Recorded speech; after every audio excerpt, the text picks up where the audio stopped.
শেখর চৌধুরী। এই শুভ নবগ্রহ যজ্ঞ অনুষ্ঠান আমরা বিগত 12 বছর যাবৎ করে এসছি। এই যজ্ঞ অনুষ্ঠানের মূল উদ্দেশ্য হচ্ছে সাম্প্রদায়িকতার অবসান ঘটানো। আমরা দেখেছি যে আমাদের পার্শ্ববর্তী রাষ্ট্র কিংবা অন্য কোনো রাষ্ট্রেও হিন্দু নির্যাতনের বিশেষ ভূমিকা চলছে। আমরা চাই না এমন অবস্থা এই পৃথিবীতে তৈরি হোক। বিশ্ব শান্তি, বিশ্ব মঙ্গল কামনাই আমাদের প্রধান উদ্দেশ্য। আমরা চাই এই বিশ্ববাসী আমরা সকলে মিলেমিশে টুগেদার একত্র হয়ে বাস করতে চাই।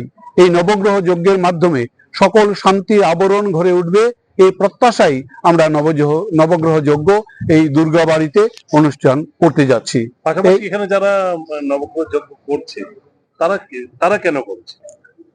আমাদের ধারণা যে বিশ্বাস নৈব নৈবচ, অর্থাৎ বিশ্বাস দ্বারাই মানুষের জীবনের কল্যাণ সাধন হয়।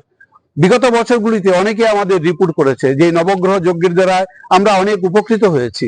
অবিবাহিতের বিবাহ, সন্তান ব্যর্থদের সন্তান লাভ এবং চাকরি যারা ছিল না, পায়নি বা অমিট হয়েছে তাদের জন্য শুভ কামনায় এই যজ্ঞ অনুষ্ঠান করা। অনেকেই তার পজিটিভ এনার্জি দেখতে পাচ্ছে। একে একে প্রতি বছরই এই যজ্ঞ অনুষ্ঠানে লক্ষ জনতার ভিড় বসছে, কিন্তু মূল অনুষ্ঠানে আমরা 300-400 বেশি লোকের জায়গা করতে পারি না। ইতিপূর্বে শিববাড়িতে বিগত 10-11 বছর যাবৎ অনুষ্ঠান হয়েছে। এবার মা দুর্গা আমাদের ডেকেছেন, তাই দুর্গার সেই অশেষ বাণী পেয়ে আমরা এই দুর্গা মন্দিরে তার আরাধনা করতে যাচ্ছি।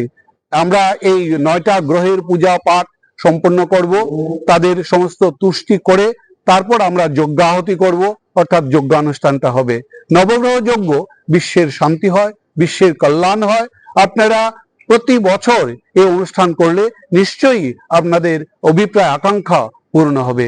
নবগ্রহ যজ্ঞের দ্বারা আপনাদের আধ্যাত্মিক চেতনা সম্পূর্ণভাবে প্রস্ফুটিত হয়, কারণ বিশ্বাস করে এই যজ্ঞ করলে আপনারা নিশ্চয়ই ফল লাভ করবেন।